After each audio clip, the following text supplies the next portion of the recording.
Good morning students. अपने basic concept चल रहे थे, चैप्टर फर्स्ट हो गया था जिसमें अपने हैव का यूज़ किया था, वो आपने सभी ने देख लिया होगा। अब नेक्स्ट चलते हैं बिल्कुल सिंपल कंसेप्ट में। बिल्कुल सिंपल है, जो आपने बहुत बार सुना है, वो है बी।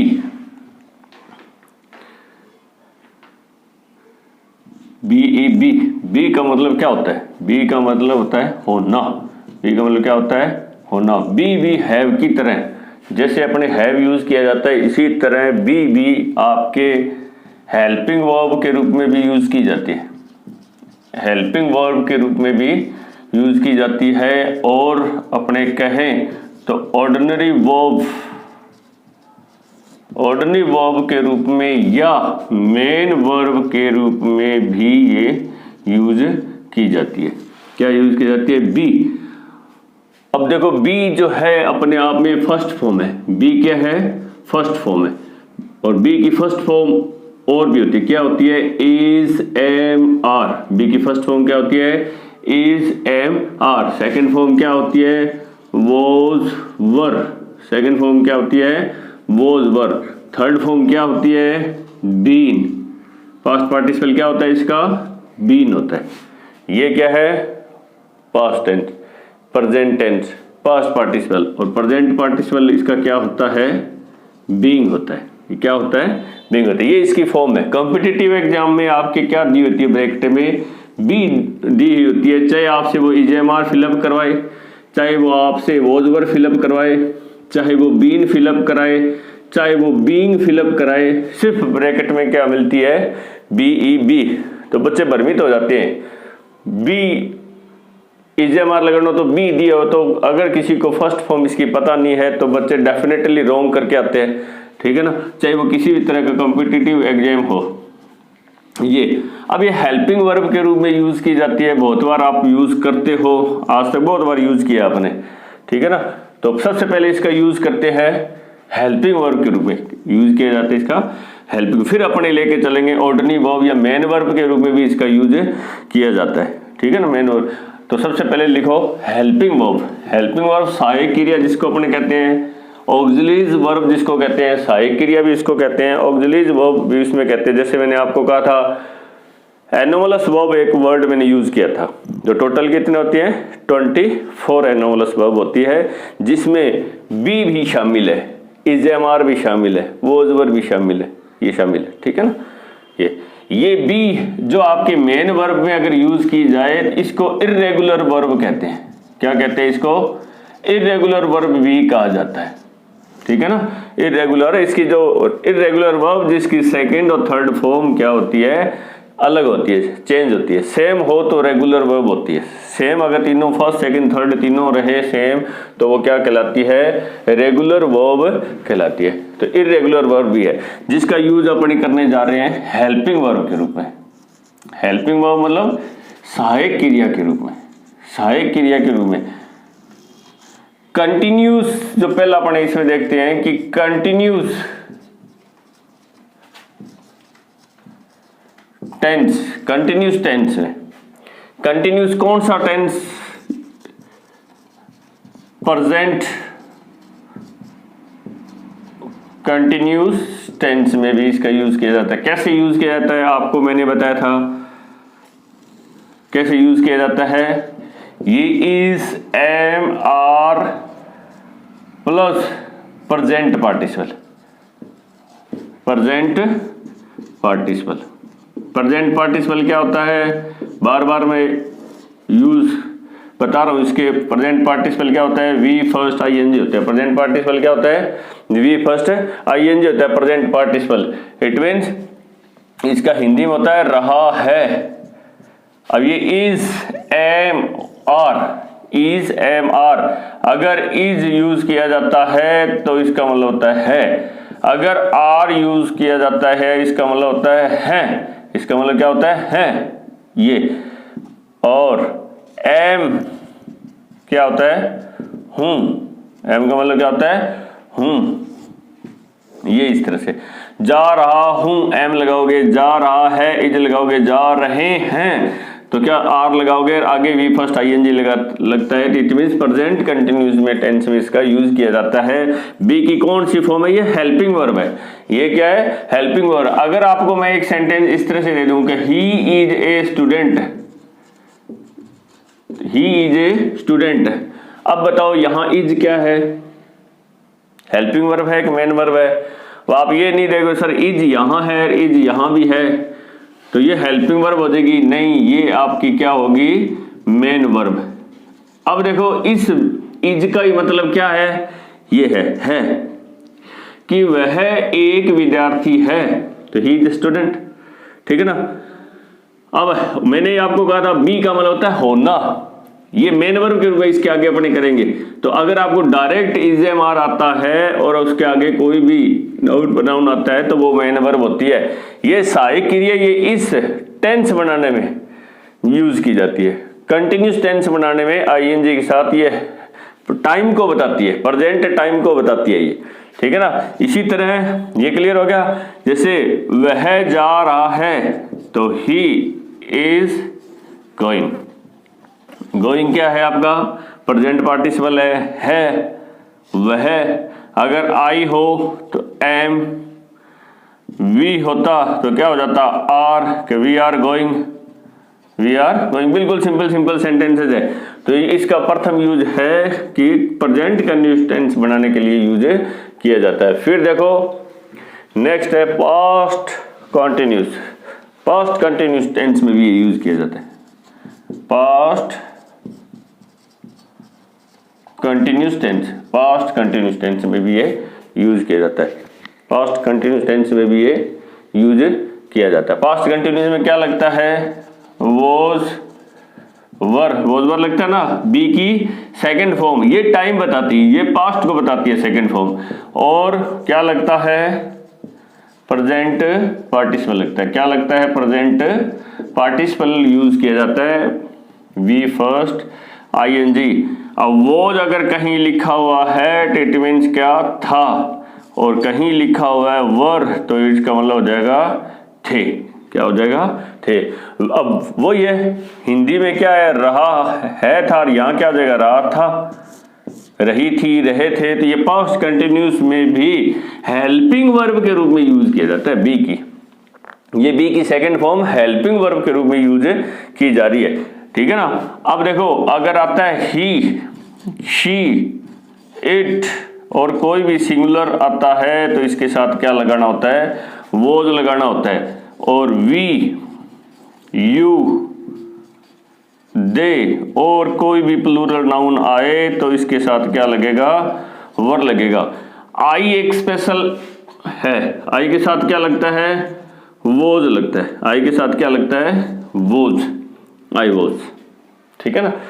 तो ये टेंस बनाने वो ही रहा था, रही थी, कंटिन्यूस टेंस में अब ये टाइम को बताता है, ये आपके कंटिन्यूटी को बताता है कि प्रेजेंट पार्टिसिपल हमेशा कंटिन्यूस टेंस बनाने के लिए यूज किया जाता है।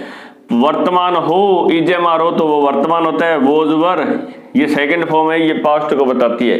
कंटिन्यूटी ऑफ एक्शन को ये बताती है कि प्रेजेंट पार्टिसिपल रहा है, ठीक है ना। वोज वर लग गया रहा था, तो ये पास्ट कंटिन्यूस टेंस में भी बी जो हेल्पिंग वर्ब के रूप में यूज की जाती है, बी हेल्पिंग वर्ब के रूप में।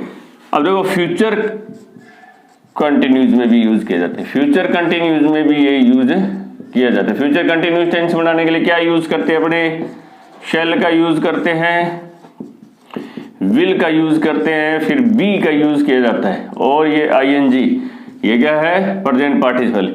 ये खुद बी हिंदी में क्या होता है, रहा होगा, रहा होगा, रही होगी, रहे होंगे।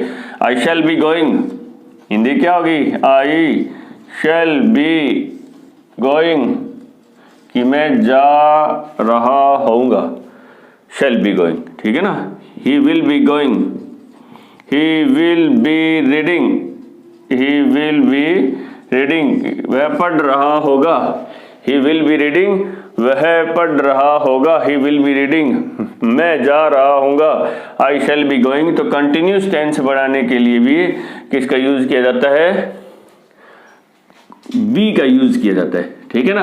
ये हेल्पिंग वर्ब के रूप में कंटिन्यूअस टेंस से जो यूज किया जाता है वो हेल्पिंग वर्ब के रूप में यूज किया जाता है, ठीक है ना, हेल्पिंग वर्ब के रूप में।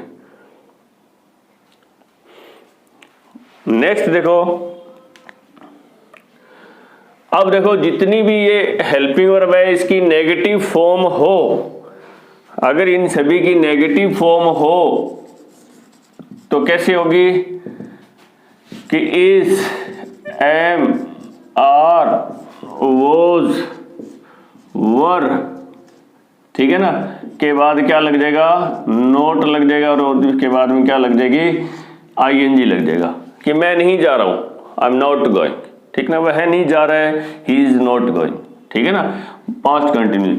अगर बी आए, बीइंग आए और बीन अगर ये फॉर्म आता है तो इससे पहले नोट इनसे पहले लगता है, ये ध्यान रखना, नोट इनसे पहले लगता है। कैसे कि वह नहीं जा, हम नहीं जा रहे होंगे, we shall not be going, we shall not be going, कि हम नहीं जा रहे होंगे, we shall not be going. देखो अब ये बी से पहले नोट लगेगा, अगर बी आता है, बीइंग आता है, बीन आता है, ये फॉर्म आती है तो इनसे पहले नोट लगता है। जितनी भी ये हेल्पिंग वर्ब है तो उनके बाद में नोट लगता है। नेगेटिव में ये ध्यान रखना आप, ठीक है ना, कभी भी नेगेटिव बनाओ तो इनसे पहले, इनसे पहले लगेगा, इनसे पहले लगेगा, क्लियर। इंटेरोगेटिव में क्या करोगे, इंटेरोगेटिव में ये फॉर्म बार आएगी, इंटेरोगेटिव में ये, जैसे क्या मैं जा रहा हूं, am I going, am I going, question mark, क्या मैं जा रहा हूं, इट मीन्स ये हेल्पिंग वर्ब क्या आ जाएगी, बार आ जाएगी, हेल्पिंग वर्ब इससे क्या आ जाएगी, बार आ जाएगी। नेक्स्ट देखो,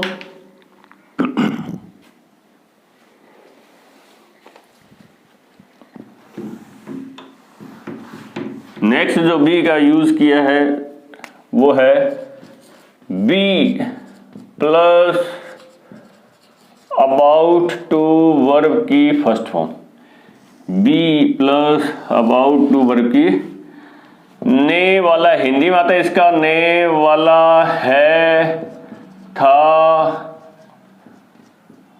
होगा, ठीक है ना। कैसे, बी वही फॉर्म होगी, इज, एम, आर, है में, और वोज वर, जैसे आपको पता है वोज वर का मतलब क्या होता है, था या थे, ठीक है ना, और होगा के लिए क्या हो जाएगा, शैल बी, और क्या हो जाएगा, विल बी। ये क्या बताता है, अबाउट टू वर्ब की फर्स्ट फॉर्म क्या बताता है, कोई भी निकट भविष्य में, कोई भी निकट भविष्य में, ठीक है ना, कोई भी एक्शन होने वाला है, ठीक है ना, उसके लिए क्या, for the action, for the action in the coming future, for the action in the coming future, भविष्य में आने वाले भविष्य में कोई भी कार्य बताने के लिए, इमीडिएट फ्यूचर आप कह सकते हो इसको, इमीडिएट फ्यूचर बताने के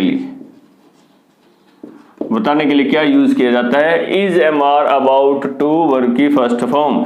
जैसे वह आने वाला है, जैसे सेंटेंस है कि वह आने वाला है, वह आने वाला है, तो क्या होगा, वह को क्या कहते हैं, he is about to come, he is about to come. वह आने वाला था तो क्या हो जाएगा, he was about to come, about to come, about to come.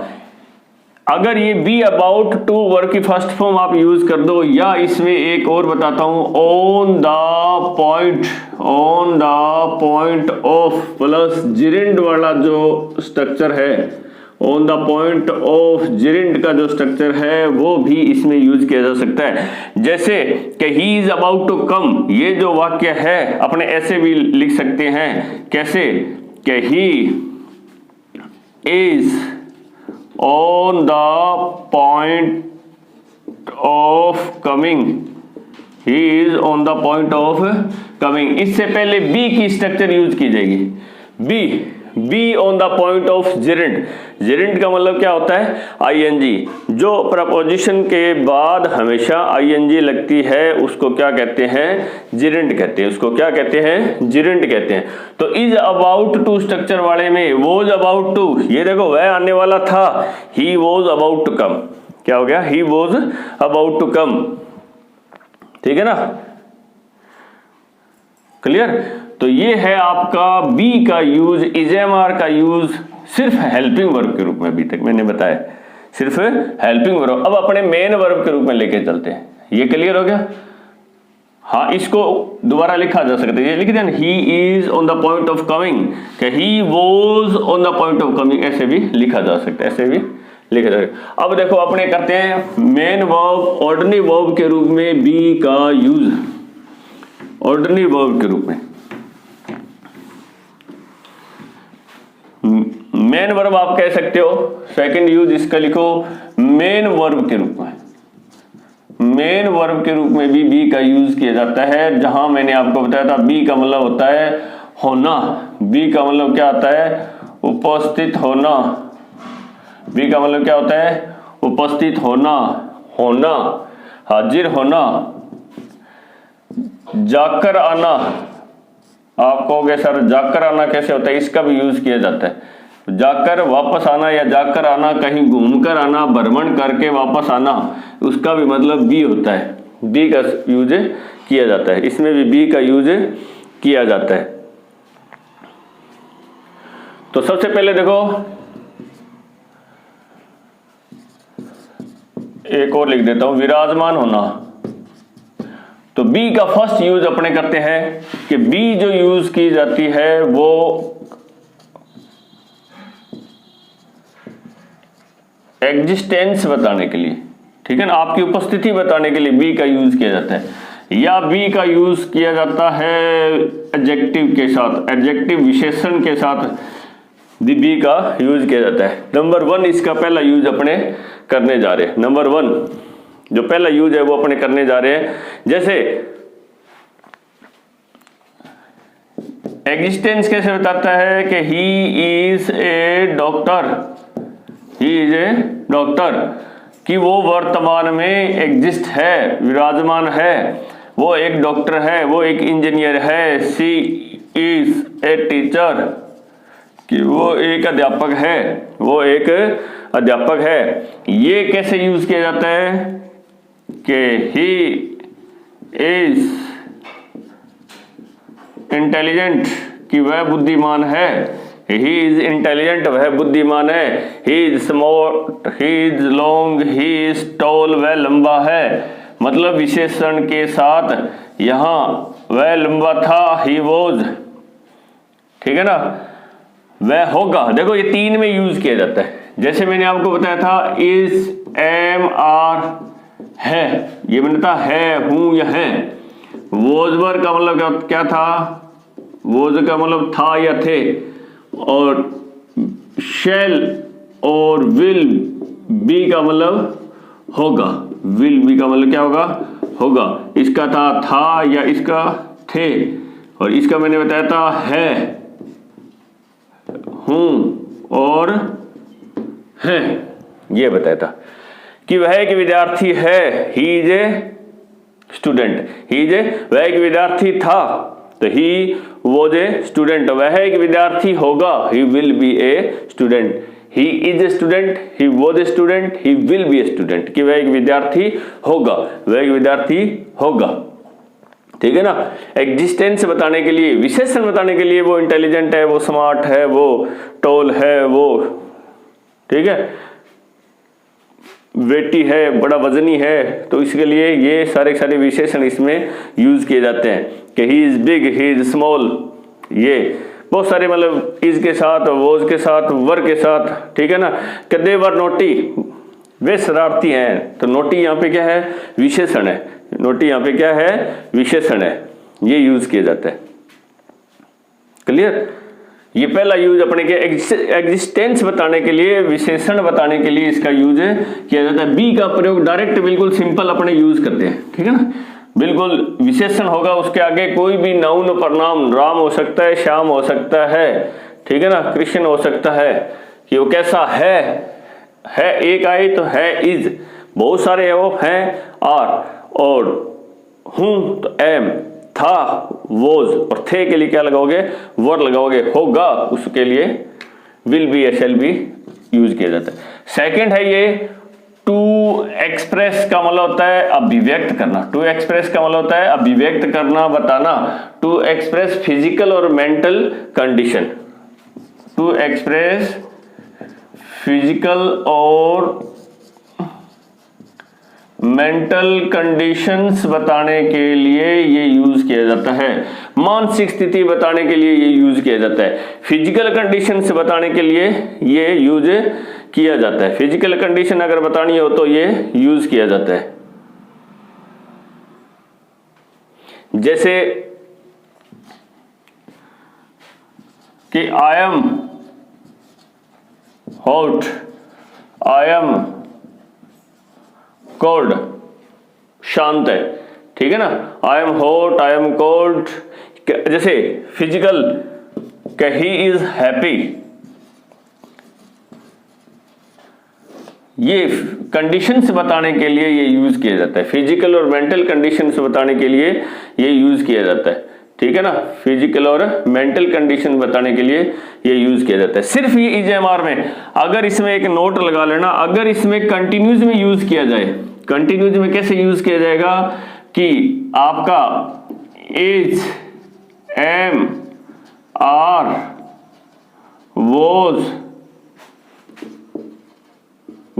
Were plus being अगर यूज किया जाता है, ठीक है ना। यहां कोई भी नाउन और प्रनाउन हो और इज, एम, आर, वॉज, वर आए, बीइंग आए, उसके बाद में क्या आए, विशेषण आए। इसके बाद में कौन से आए, विशेषण आए। एडजेक्टिव आए, एडजेक्टिव में भी कौन कौन से आए, जैसे इस तरह के एडजेक्टिव आए तो ये कंटिन्यूस में भी यूज किया जाता है। फुलिश है,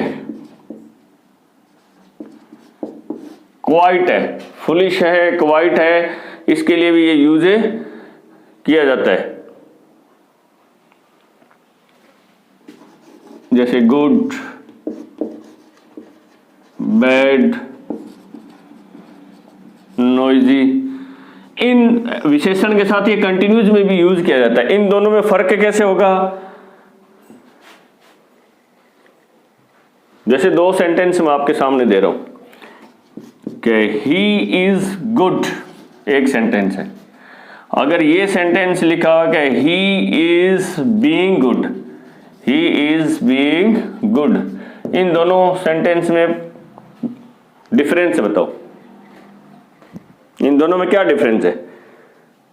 ये अच्छा है और ये अच्छा हो रहा है। इसका मतलब अगर आप डायरेक्ट यूज करते हो, सिंपल टेंस में यूज करते हो, तो इसका मतलब होता है ही एक्ट्स गुड, कि वो अच्छा व्यवहार करता है हमेशा के लिए। क्योंकि जैसे आपको पता है कि प्रेजेंट सिंपल टेंस किसको बताता है, ठीक है ना, जो रेगुलर, जो उसकी आदतन हो, ठीक है, उसके व्यवहार में शामिल हो वो चीजें। ही इज बीइंग गुड अगर ये कंटिन्यूज में यूज किया जाता है, it means now he is acting well, कि वो अब अच्छा व्यवहार कर रहा है। At present, at the time of speaking, अगर ये कंटिन्यूज में यूज किया जाता है इन विशेषणों के साथ, इसमें बहुत सारे विशेषण अभी मैं और आगे लिखाता हूं, इन विशेषणों के साथ अगर यूज किया जाता है, it means at the time of speaking he is behaving well. अगर आपको कहते हैं he is being foolish, it means he is talking foolishly, he is behaving foolishly, it means वो आपसे मूर्खतापूर्ण व्यवहार कर रहा है। और अगर आप कहते हैं ही इज फुलिश, कि वह मूर्ख है, it means he always acts as a fool, कि हमेशा वो किसके रूप में यूज करता है, मूर्ख के रूप में वो व्यवहार करता है, ठीक है ना। तो इसमें देखो आगे कुछ एक मैं विशेषण लगाता हूं जिनके साथ ये कंटिन्यूज में भी यूज किया जाता है, ये कंटिन्यूज में भी यूज किया जाता है, ठीक है ना। कौन कौन से है वो विशेषण लिख लो। अगर बी फॉर्म के साथ, बी का मतलब आप समझ रहे हो ना, बी जहां भी यूज किया जाए, इसका मतलब वो क्या कह रहा है, वो बी के लिए भी कह रहा है, इज एम आर के लिए भी कह रहा है, वोज वर के लिए कह रहा है, विल शैल बी के लिए भी वो आपसे कह रहा है। इसलिए बी लगाओ, सचेत हो जाना कि वो किसके रूप में, सभी के लिए वो आपको कह रहा है, ठीक है ना, जहां बी लगाओ। जैसे अगर ये वर्ड हो, जेनरस का मतलब होता है उदार, उदार भाव, विनम्र भाव जो हो, उसके लिए मीन होता है कंजूस, मीन का मतलब क्या होता है, कंजूस हो वो आपसे, ठीक है ना। हेल्पफुल हो, सहायक हो, अनहेल्पफुल हो, वो सहायता में विश्वास ना रखता हो, एनोइंग नाराज करने वाला हो, इरिटेटिंग चुभने वाला हो, चिड़चिड़ा हो, उसको भी क्या कहते हैं, इरिटेटिंग कहते हैं। इरिटेटिंग क्या कहते हैं, इरिटेटिंग कहते हैं।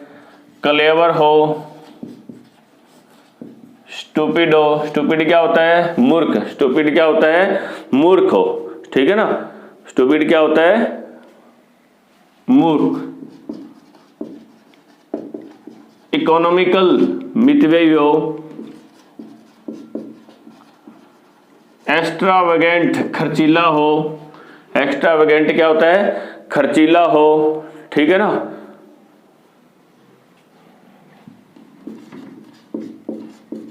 सेल्फिश हो, स्वार्थी हो, अनसेल्फिश निस्वार्थ भाव हो, जिसमें सेल्फिश स्वार्थी होता है, नि हो, ठीक है ना। फनी हो, नोइजी मैंने आपको इसमें पहले लिखा दिया, नोइजी भी इसमें आता है कि वो ज्यादा शोर शराबा करने वाला हो, ठीक है ना। सेल्फिश अनसेल्फिश जैसे मैंने इसमें लिखा था। ऑप्टिमिस्टिक हो, ऑप्टिमिस्टिक का मतलब होता है आशावादी, ऑप्टिमिस्टिक हो, वो पेसिमिस्टिक हो, निराशावादी हो, तो इसमें बी के साथ किसकी फॉर्म यूज की जाएगी, कंटिन्यूज में, ठीक है ना। क्या ही इज बीइंग हेल्पफुल, कि ही इज बीइंग हेल्पफुल ऐसे भी यूज किया जा सकता है। He is being helpful, it means he acts helpfully, ठीक है ना, या his behaviour is helpful. He is being helpful, it means ये भी हो सकता है कि his behaviour is helpful, he is acting, ठीक है, helpfully, he acts always helpful. तो इस तरह के इसके मीनिंग हो सकते हैं, ठीक है ना, इसके इनके मीनिंग हो सकते हैं। क्लियर। अब देखो नेक्स्ट है ये आपके मतलब इन विशेषणों के साथ अगर आपका ये कंटिन्यूज में भी यूज किया जा सकता है। इज एम आर पहले आएगा बी की फॉर्म, फिर वापस बी में आईएनजी लगेगा, फिर वापस बी में आईएनजी लग के क्या हो जाएगा, is being, was being, am being, were being, ये लग जाएंगे। उसके बाद में ये विशेषण अगर लगे तो इसका मतलब होगा कि he always acts, he always acts economical, extravagant, selfish, unselfish, इसमें जो भी आपके मीनिंग बताए गए। फिर आगे नेक्स्ट देखो,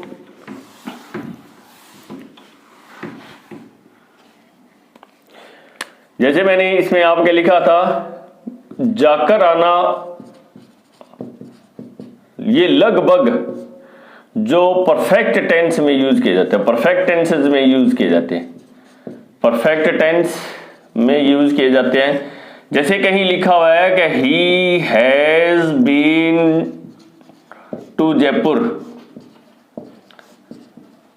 ही has been to Jaipur, he has been to Jaipur. अगर इस तरह के सेंटेंसेस आपने बहुत बार देखे होंगे, इट मीन्स वो जयपुर भ्रमण कर कर आया है, वहां जाकर आया है, घूमकर वापस आया है, ठीक है ना। तो इसमें हैज बीन परफेक्ट टेंस में कि she had been to Jodhpur, she had been to Jodhpur, इस तरह के सेंटेंसेस भी इसमें यूज किए जाते हैं। वहां बी का मतलब होता है जाकर, ये हैज लग रहा है, ये बी की थर्ड फॉर्म है, ये बी की थर्ड फॉर्म है कि he has been to Jaipur, it means वो जयपुर जाकर वापस आया है। इसमें परफेक्ट टेंसेज में भी ये यूज किया जाता है, बी का फॉर्म, ठीक है ना। अब देखो आगे समझ में आ रहा होगा आपको, बहुत धीमी गति से चल रहा हूं, समझ में आ रहा होगा। अब देखो बी का जो यूज किया जाता है वो एज बताने के लिए भी यूज किया जाता है, वेट बताने के लिए भी यूज किया जाता है, साइज बताने के लिए भी यूज किया जाता है, प्राइस बताने के लिए भी बी का यूज किया जाता है, बी का यूज किया जाता है। ठीक है ना। जैसे हाउ ओल्ड आर यू, आपसे कोई कह रहे कि how old are you, it means what's your age, वो आपसे पूछेगा how tall you are you. ठीक है ना, कि आप हाउ टॉल आर यू, आप कितने लंबे हो, साइज और वेट। ठीक है ना, साइज और वेट बताने के लिए भी ये यूज किया जाता है, साइज और वेट बताने के लिए बी का यूज किया जाता है, ये बी के यूज किए जा रहे हैं। ठीक है ना, ठीक है ना। What is the age of you, ठीक है ना, इस तरह से वेट बताने के लिए। जैसे आपको कह दे कि व्हाट इज दिस